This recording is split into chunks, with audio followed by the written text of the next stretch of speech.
Boombox. Hola a todos, bienvenidos a Calamares en su tinta. Este espacio, como ustedes ya saben, para que hablemos un poco de historia, de historias, de libros, de personajes raros y curiosos, en fin. Hace unos días, se conmemoró el 12 de octubre de 1492, una de las fechas más célebres e importantes y polémicas y complejas de la historia universal. Decía don Miguel de Unamuno, un escritor vasco, pero que escribía sobre todo en castellano a finales del siglo XIX y a principios del siglo XX, uno de los grandes maestros de la generación del 98, decía don Miguel de Unamuno que el 12 de octubre de 1492 era quizás la fecha más importante de la historia. Y siempre hay toda clase de debates, discusiones, porque ahí se conmemoran muchas cosas a la vez. De hecho, no deja de ser interesante seguirle el rastro no solo a la historia que se deriva de lo que ocurrió el 12 de octubre de 1492, porque sin duda allí es donde está la gran discusión. Allí es donde está el debate. ¿Qué fue lo que pasó allí? Por un lado, la visión épica y gloriosa del llamado descubrimiento de América. Un historiador mexicano, Edmundo O'Gorman, hablaba más bien de la invención de América y todos sus efectos y todas sus consecuencias. Pero por el otro lado está también la reflexión sobre los estragos de ese descubrimiento, de ese episodio. Hay quienes dicen no fue el descubrimiento de un nuevo mundo, sino su anulación, su aniquilamiento, su destrucción. Y como siempre pasa en la historia, pues los debates son interminables y hay argumentos de todo tipo. Algunos muy radicales, muy exagerados, rayanos incluso en la caricatura, pero otros mucho más profundos que nos van adentrando en esa reflexión, ya digo, sobre lo que somos, sobre lo que había antes en este espacio vital, en este continente, lo que había antes de la llegada de los barcos castellanos en 1492 y lo que pasó después. Ese es un debate que por lo menos aquí en Calamares en su tinta quedará para otro día y otros días, porque es tan grande que vale la pena dedicarle mucho tiempo. Pero me parece iluminador, me parece revelador el solo hecho de ocuparnos de la fecha, el 12 de octubre de 1492, y también su gran protagonista, que es Cristóbal Colón. A la hora de pensar en esa fecha, ha habido una evolución enorme en la forma en la que ese evento y esos hechos que ocurrieron allí se han ido evocando a lo largo del tiempo. Yo una vez, casi de puro desocupado, me puse a hacer ese rastreo. No voy a decir que ese estudio historiográfico en absoluto, pero alguna vez me metí en la evolución de las conmemoraciones del 12 de octubre a través de los siglos. En 1592, el rey de España era todavía Felipe II, que de hecho le faltaban muy pocos años para morir. Ustedes saben que Felipe II, el hijo de Carlos V, llega a ser rey de Castilla y emperador de las Indias muy joven. De hecho, pues era el bisnieto de los reyes católicos, y en 1592 las conmemoraciones de lo que había ocurrido hacía un siglo fueron más bien religiosas y se enmarcan dentro de lo que era todavía el gran proceso de consolidación del poder imperial y colonial de la corona castellana en sus dominios de ultramar. De suerte que los documentos en 1592 nos dan apenas unas puntadas sobre cómo esa sociedad, un siglo después, se asomó al pasado de lo que había ocurrido en 1492. También a ambos lados ya del mar, porque en 1592 la consolidación de América como una realidad política, económica y cultural, pues era indudable, de suerte que hubo allí un viaje de ida y vuelta en la dimensión conmemorativa y celebratoria para pensar en esa efeméride del primer siglo del viaje, diríamos, triunfal de Cristóbal Colón. Y lo pienso como un viaje triunfal no por sus consecuencias y ni siquiera por sus motivos, sino porque fue un viaje que salió de un lugar, llegó a un punto inesperado. Ustedes saben, y lo veremos ahorita más adelante, que el propósito real de Colón era llegar al Levante navegando por el poniente, es decir, llegar al oriente navegando por el occidente. El propósito verdadero era alcanzar esas islas de las especierías y de los grandes productos orientales que habían deslumbrado a los mercados europeos por siglos, ahí en el Mediterráneo, un poco también en el mundo cantábrico, en el Mar del Norte.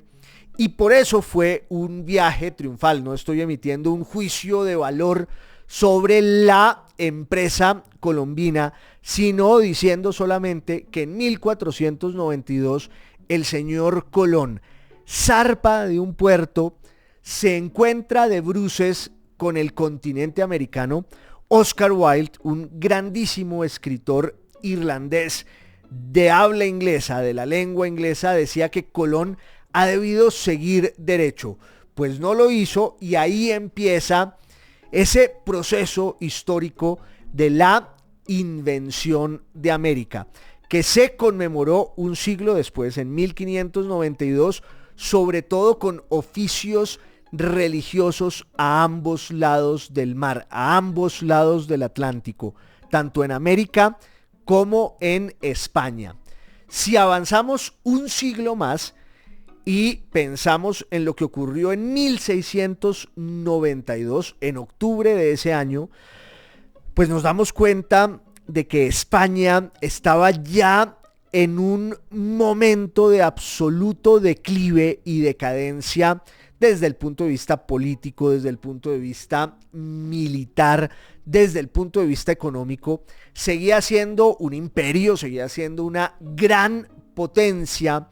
pero España se asomaba al filo del abismo y se iba a ir en barrena, se iba a despencar por ese desfiladero que, entre otras, muy pronto se va a clausurar con la disolución, con el fin de la dinastía que gobernaba, que reinaba en España, que era la casa de los Habsburgo, los llamados reyes de la casa de Austria, el último de los cuales es Carlos II, que es quien tiene que ocuparse de las conmemoraciones americanas en 1692 y realmente no hay ni tiempo, ni ganas, ni plata para echar la casa por la ventana y las conmemoraciones son muy lánguidas, son muy pobres y muy precarias. Ya en 1792 la cosa es a otro precio. Llevaba 90 años una nueva dinastía reinante en el Imperio Español, que era un imperio ultramarino que tenía no solo el dominio de toda o casi toda la península ibérica, pues porque estaba también Portugal, pero estaba España con todos sus reinos, con todas sus coronas, sus dominios italianos. Ya España había renunciado en sus dominios de los Países Bajos y por supuesto el descomunal imperio americano, ese imperio de ultramar que además ya se lo disputaban desde hacía mucho los franceses, los holandeses y sobre todo los ingleses. De suerte que en 1792 el espíritu conmemorativo y celebratorio del centenario del descubrimiento, así llamado el descubrimiento de América, pues tiene mucha más importancia. Hay una serie de actos muy solemnes y ambiciosos y hay también unas publicaciones, porque además esta nueva dinastía que reina en España, que es la Casa de Borbón, de origen francés, pues tiene esa inclinación monumental que se va a desplegar en una serie de actos, repito, que se conciben para conmemorar y celebrar un centenario más del llamado descubrimiento de América en octubre de 1792. Pero la verdadera apoteosis vino un siglo después, en el cuarto centenario del llamado descubrimiento de América, en octubre de 1892. Hay que pensar siempre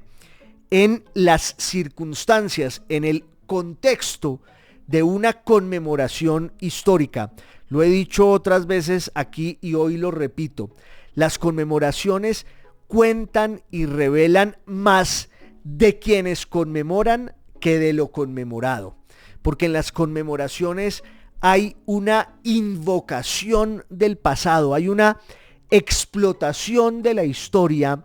para resolver una gran cantidad de problemas que tienen que ver con la identidad de quienes acuden al calendario para asomarse en ese espejo, volver la vista atrás y sin embargo repensar sobre todo su presente. Esa es una clave histórica fundamental. Siempre que hay una conmemoración, piensen en quienes la hacen y las razones por las cuales la hacen, la emprenden, la ofician. En 1892, para el cuarto centenario del llamado descubrimiento de América, pues hay una nueva realidad política, y es que el imperio español ya casi no existe. Se han dado todas las independencias a lo largo y ancho del siglo XIX, y más bien lo que se busca con las celebraciones y conmemoraciones de 1492 en 1892 es de alguna forma restablecer ese vínculo cultural que el proceso político de las independencias había disuelto y había roto. Además, no es solo un proceso hispanoamericano, es un proceso americano. Hubo, por ejemplo, una gran feria universal de exposiciones en Chicago en 1892 que tenía el propósito de ser un homenaje y una celebración y una conmemoración, una apoteosis del espíritu de América en el contexto ya de unas repúblicas que cargaban a cuestas un siglo entero y más de historia independiente, de historia republicana. ¿Qué había pasado con las repúblicas de Hispanoamérica? Pues que tenían que enunciar y formular y concebir sus instituciones políticas, sus ideas de partido, su visión del mundo en una lengua, la lengua española, la lengua castellana, que era el idioma de la dominación imperial durante siglos. El español, el castellano, era la lengua de los conquistadores, era la lengua del poder colonial y siguió siendo la lengua de los herederos de ese mundo ya bajo el signo de la República. En la primera mitad del siglo XIX hay como una especie de revolución también cultural contra el legado de España en América. Y eso planteaba el problema del idioma en el que fundamentalmente se hablaba en este continente. Claro, también sobreviven muchas lenguas indígenas y hay muchos ámbitos donde esas lenguas pues tienen una preponderancia indudable, pero uno de los grandes efectos, uno de los grandes legados del proceso de la conquista y de la colonización de lo que hoy llamamos América por parte de la corona castellana y sus operadores en el Nuevo Mundo, el Imperio Cristiano Español. Uno de los rasgos de ese imperio fue esta especie de hermanamiento a partir de la lengua de Castilla, que entre otras muchas veces se hablaba con más riqueza y más vigencia en América que en la propia España, donde siempre hubo, no digamos conflictos, pero sí unas ciertas fronteras dialectales y lingüísticas que no se daban del todo entre nosotros, y por esa razón ese legado va a reformularse en la segunda mitad del siglo XIX, cuando los poetas, los escritores lo usan casi para consumar una revolución equiparable a la de la política en la primera parte del siglo XIX, y entonces es cuando los poetas hispanoamericanos se encuentran, por ejemplo, con la sensibilidad de la vanguardia literaria en París, en Francia, en Alemania, en Inglaterra, y el español sirve también para llevar a cabo esa especie de revolución de la cultura, de la sensibilidad. Pero en 1892, la obsesión en España era hermanar a todos sus hijos. Esta era la retórica que se usaba en ese momento como una reconciliación, un reencuentro entre la metrópoli y sus hijas menores. Además, el Imperio Cristiano Español pues ya no era sino un fantasma, una sombra lánguida y desleída, borrosa de lo que había sido. Quedaban unos poquísimos dominios ultramarinos, entre ellos Cuba y Puerto Rico. Esos dominios se van a perder 6 años después, en 1898, de manera que el año de 1892 pues fue muy importante en el contexto de la historia política de la España del siglo XIX, porque los españoles ahí sí que se jugaron sus restos, remendaron sus medias, empeñaron las joyas de la abuela e hicieron una gran celebración en la que invitaron al mundo entero. Se hicieron libros, se hicieron encuentros musicales, se hizo una gran exposición universal en Madrid, en la que se reconstruyeron las naves de la primera expedición de Cristóbal Colón, que por supuesto era el protagonista heroico de ese momento. Allí compareció la figura luminosa de un poeta como Rubén Darío, que llega a España y va a ser el gran transformador de la sensibilidad de los poetas y de los escritores de la lengua española en la metrópoli, en el centro del poder imperial que ya se estaba muriendo, y llega este personaje del Nuevo Mundo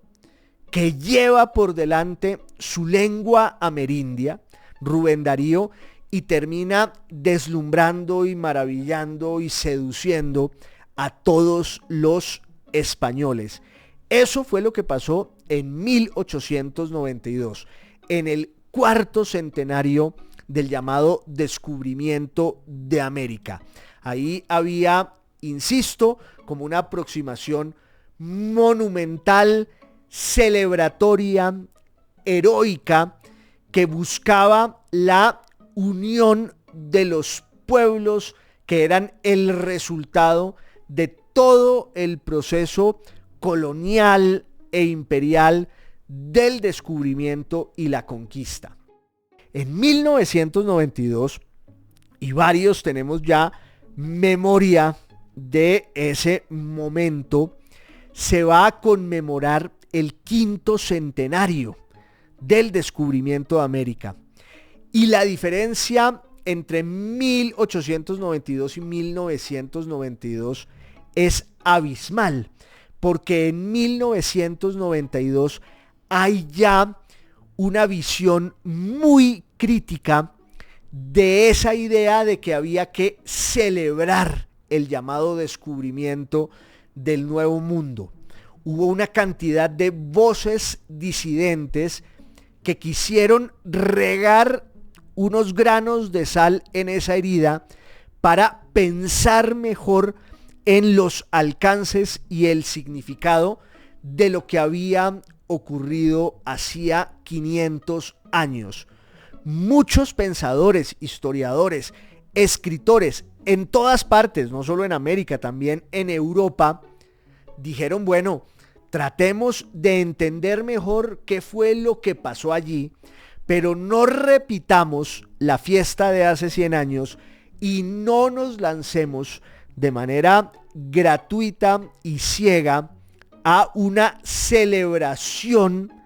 y a una especie de idealización de los grandes actores de lo que fue también, sin duda, una tragedia, un cataclismo, por lo menos un momento desgarrador de la historia, que se resumió en esa fórmula, la recuerdo muy bien, del encuentro o el choque de las culturas. Había quienes tenían una aproximación un poco más benévola y moderada, pero hubo quienes levantaron esa bandera de una perspectiva crítica para no quedarnos solo en los fastos y en las pompas que aguaron personajes como Germán Arciniegas, por ejemplo, un enorme escritor, historiador, periodista,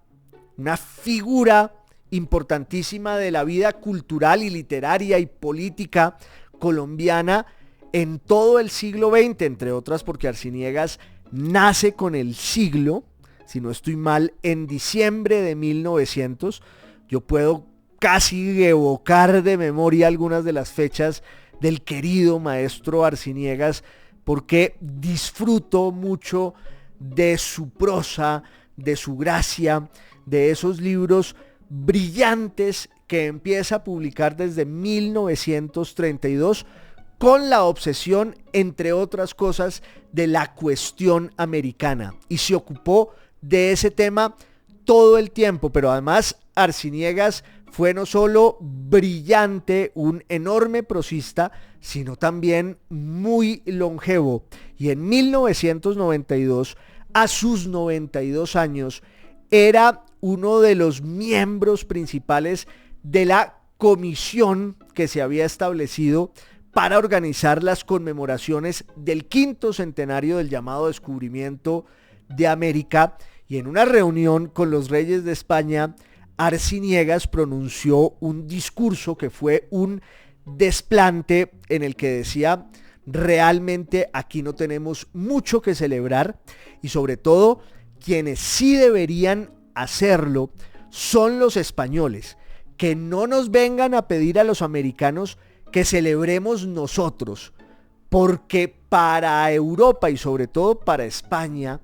el hallazgo de América, el encuentro no solo del Nuevo Mundo, sino con el Nuevo Mundo, pues fue lo que quizás lo salvó de la ruina y de la perdición.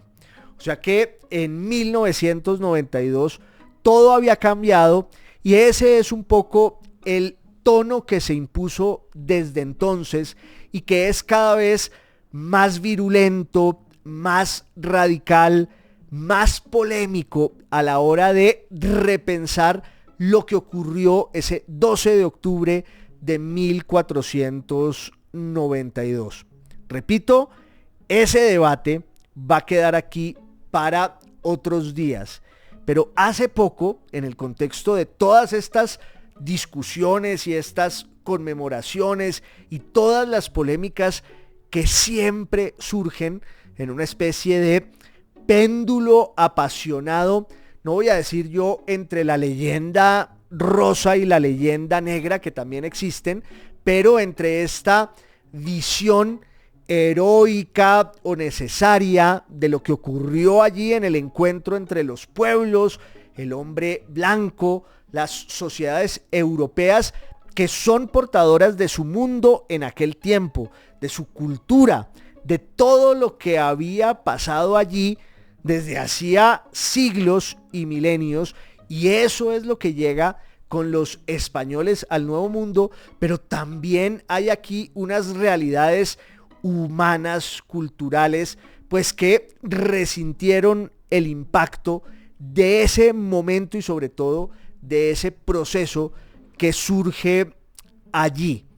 Y sin embargo, en esa reflexión sobre lo que pasó en 1492, en octubre de ese año, pues esta vez hubo un ingrediente adicional que tiene que ver con la figura de uno de los protagonistas de esa historia. Me refiero una vez más a Cristóbal Colón, porque la televisión española sacó un documental con una propaganda pues muy inteligente para suscitar la inquietud, la curiosidad, la intriga de muchos televidentes en muchas partes, con la consigna de que ahora sí se va a revelar el gran misterio de Cristóbal Colón. Lo cierto es que la vida de Cristóbal Colón, el personaje histórico, sí tuvo una serie de zonas grises que permiten conjeturar qué era lo que él estaba haciendo antes del viaje que lo volvió pues uno de los personajes más grandes e importantes y hoy más discutidos de la historia universal. Recuerden que hace unos años hubo también una oleada iconoclasta de gente que se ensañaba con las estatuas de Colón porque era el símbolo del expolio, del despojo y de todos los estragos de la conquista. Colón es un personaje cuya biografía sí tiene unos nudos ciegos, sí tiene unos pedazos que están allí como poblados por el misterio y por una cierta neblina que da para que muchos se dediquen a especular y a conjeturar, a veces de manera delirante, a veces de manera un poco más sensata. Pero en este documental de la televisión española, que pasó hace unos días en el contexto nada menos y nada más que de la conmemoración del 12 de octubre, gana el afán amarillista, gana la intención de escandalizar a la audiencia con una especie de anzuelo que es más bien una falacia. Vamos a descubrir el gran misterio de Colón. Y es una serie, sobre todo de especulaciones muy dispersas, no hay pruebas fehacientes de ningún tipo, y es sobre todo el reciclaje un poco desvergonzado de una cantidad de refritos, y también es el relato de un proceso que lleva mucho en España de la mano de unos investigadores pues serios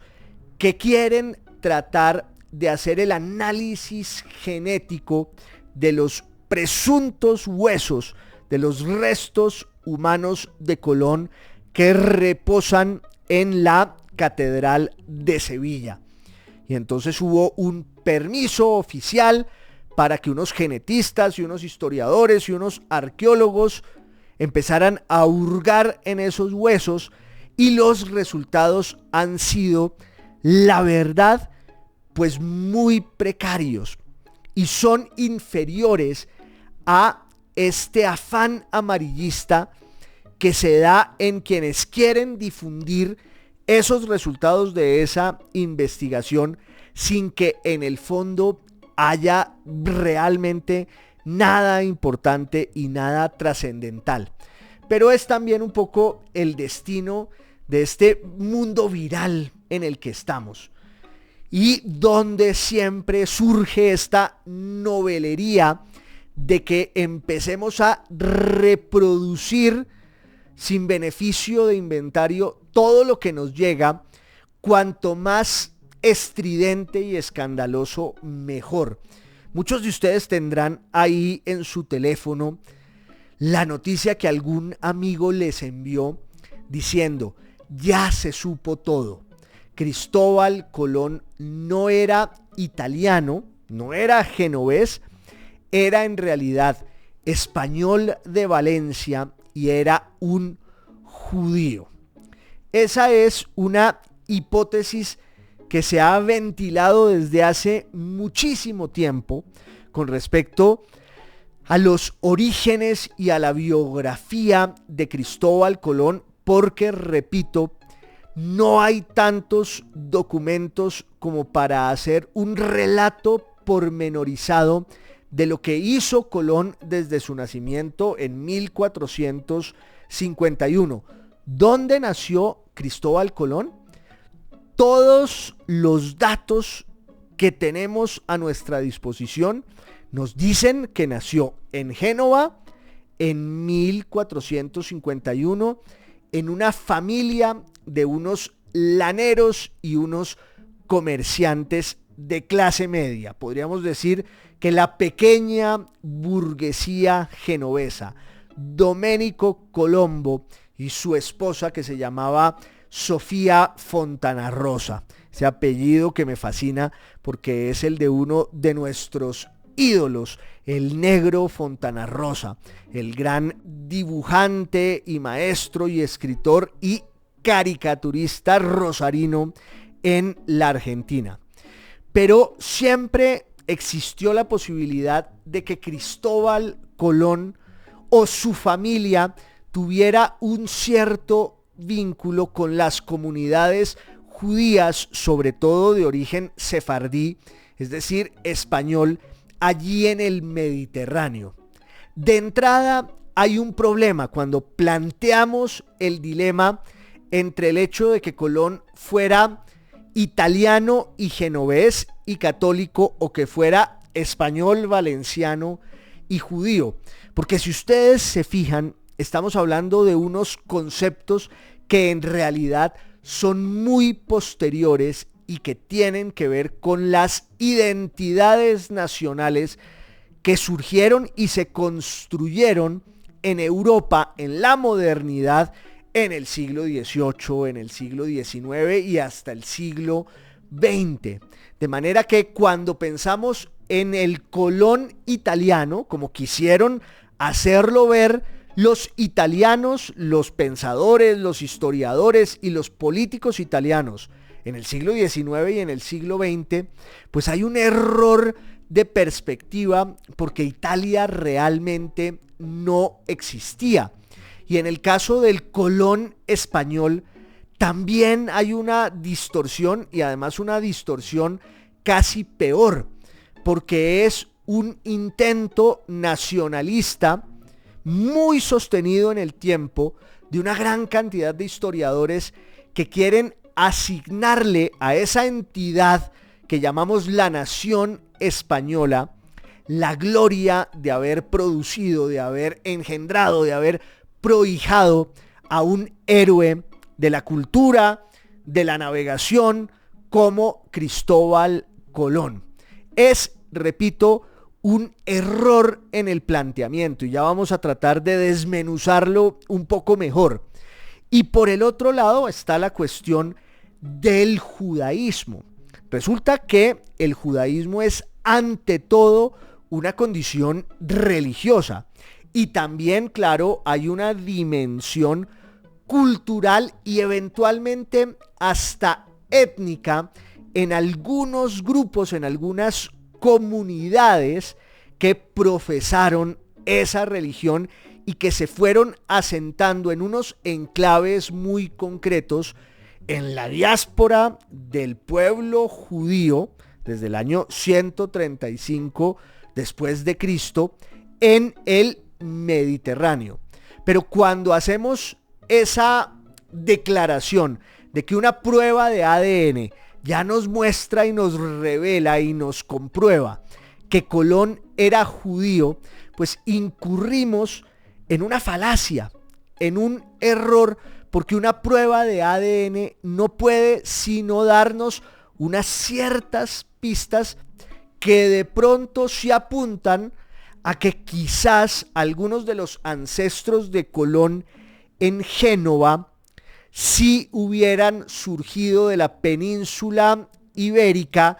en los momentos en los que se recrudeció la persecución contra los judíos. Por ejemplo, en 1391. Ahí está documentado el desplazamiento de esos sefardíes, judíos españoles, que van a Italia y que son incorporados a la República Genovesa. Puede haber unos trazos allí genéticos que, entre otras, pues son muy comunes en ese hervidero que es el Mediterráneo. Por el otro lado, hay un elemento histórico que hay que tener en cuenta, y es que Cristóbal Colón sí fue beneficiario de la ayuda de muchos judíos, tanto en Portugal como en Castilla, cuando ya se lanza a esta empresa desmesurada con la que él quiere persuadir y convencer a los poderes de su tiempo para que le patrocinen una navegación hacia el oriente, navegando por el occidente. ¿Por qué era tan urgente esa empresa marítima? Como ustedes lo saben mejor que yo, en 1453, pero desde mucho antes, los turcos otomanos se han adueñado de la Anatolia, han tomado el Imperio Romano de Oriente, el Imperio Bizantino. En 1453 se toman la capital del Imperio Bizantino, que es Constantinopla, y eso va a cambiar y a enrarecer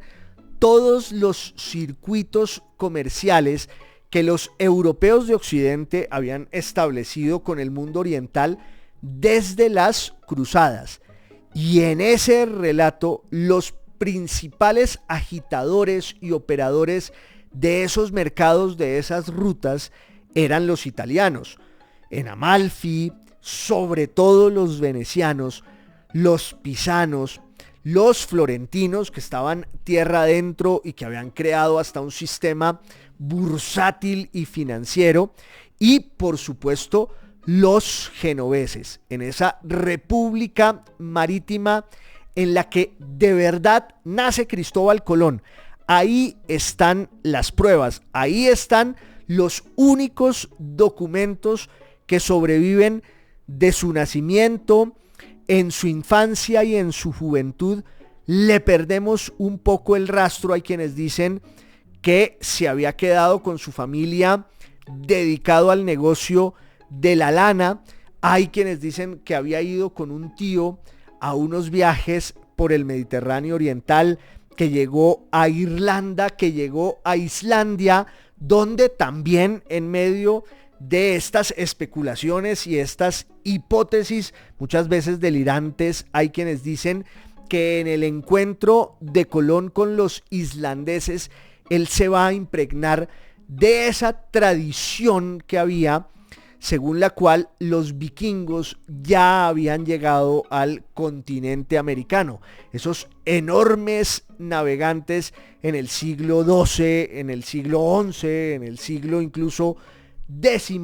pero la verdad es que Colón es hijo de su tiempo, en el siglo XV, en el que han pasado tantas cosas. Se ha dado la caída de Constantinopla, se da la llegada, la adaptación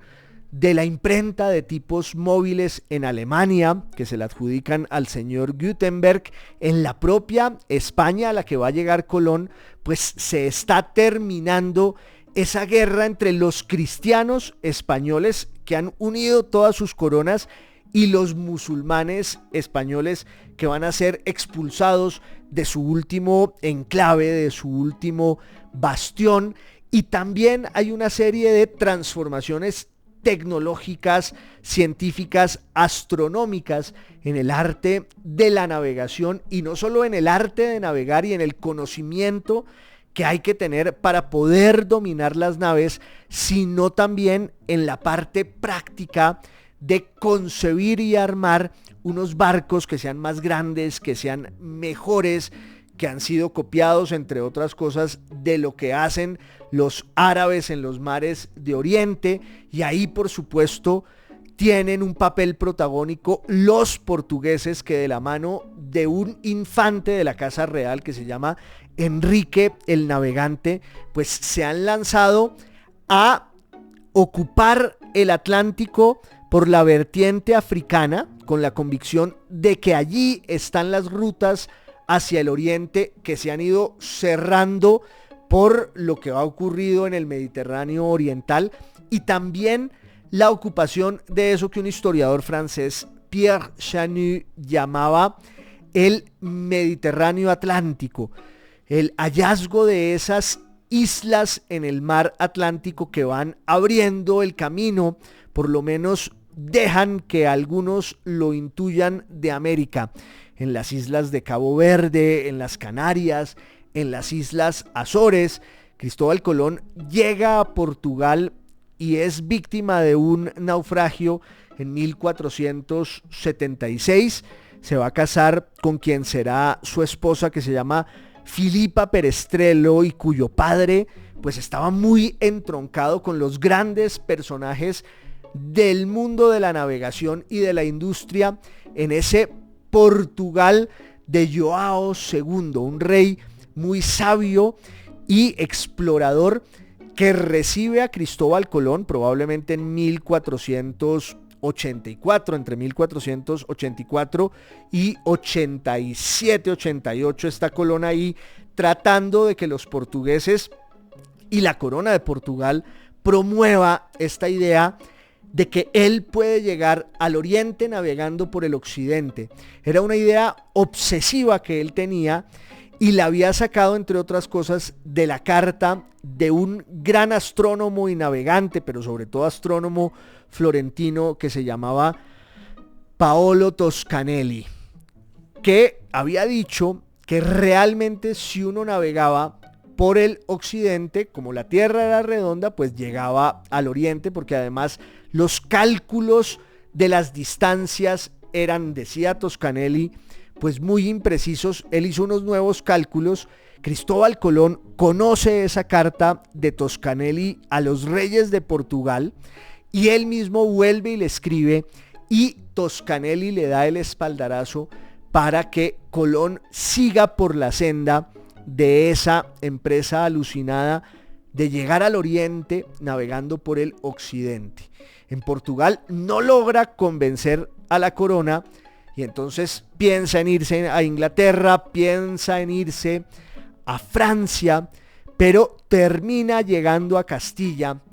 entra por la Rábida y ahí lo van a recibir unos monjes de la orden de los franciscanos, algunos de los cuales tenían conocimientos astronómicos que lo van a conectar con la corte, y es esta idea del Colón amigo y socio y aliado de los reyes católicos que estaban ya en el envión final de la lucha, de la guerra contra los nazaríes de Granada, el último enclave del Islam en España. Pero también estaba la cuestión de los judíos y la larga tradición de la persecución y el antisemitismo contra las comunidades hebreas en la península. Y en 1492 pues van a confluir ambas cosas. En enero van a ser expulsados los judíos con una serie de decretos que se van a ir cumpliendo a lo largo del año, pero también en enero se da el triunfo de las armas castellanas comandadas por Fernando el Católico sobre los musulmanes en Granada, sobre los nazaríes, el famoso rey Boabdil. Y entonces la reina Isabel, que había creado una comisión, parecía colombiana, de ahí nos viene esa tradición, la reina Isabel creó una comisión para ver si los planes de Colón servían o no, presidida por su confesor que se llamaba Hernando de Talavera. Y esa comisión dice, este señor está completamente loco, sus cálculos son de verdad un delirio y no tiene ni pies ni cabeza lo que él nos propone. Y entonces le dan un portazo a este emprendedor y él va a irse de España, pero quizás por el envión del triunfo sobre los nazaríes de Granada, o porque un financista de la corte aragonesa de Fernando, un funcionario que se llamaba Luis de Santángel y que era judío converso, ahí está siempre esa conexión que ha servido para que tantos especulen sobre los vínculos globales en Europa de Colón con la comunidad judía. Luis de Santángel le dice a la reina, yo le financio el viaje a este italiano, a este genovés, que ni siquiera hablaba una lengua literaria, hablaba el dialecto de su tierra, el genovisco, no conocía pues la lengua literaria de Italia, que era el toscano, había aprendido castellano, que era la lengua en la que escribía, con unos aires portugueses y un latín macarrónico que le sirvió para llegar de nuevo a instancias de la reina. No es cierto el mito absurdo, ridículo, de las joyas de Isabel para financiar, como en unas prenderías en algún sitio horrible, este viaje de Colón. Realmente Colón tenía ya toda la financiación que le habían prometido armadores, amigos suyos, Luis de Santángel, banqueros florentinos, y él lo que necesitaba era poder usar los pendones y los permisos de la corona de Castilla para armar naves en sus aserraderos, en sus puertos, y ahí pues entra en contacto con Juan de la Cosa, con los hermanos Pinzón, y el resto es historia. El viaje que empieza en agosto de 1492 y que tenía el destino final de la India, de la China, Catay, el Japón, Zipango. Colón creyó que había llegado, pero la realidad es que un enorme continente, al que hoy llamamos América, se le había atravesado en el camino. Eso también quedará para otra salida en esto que es Calamares en su tinta. Ustedes saben que es podcast, video podcast, y Radio. Hasta la próxima, un gran abrazo a todos.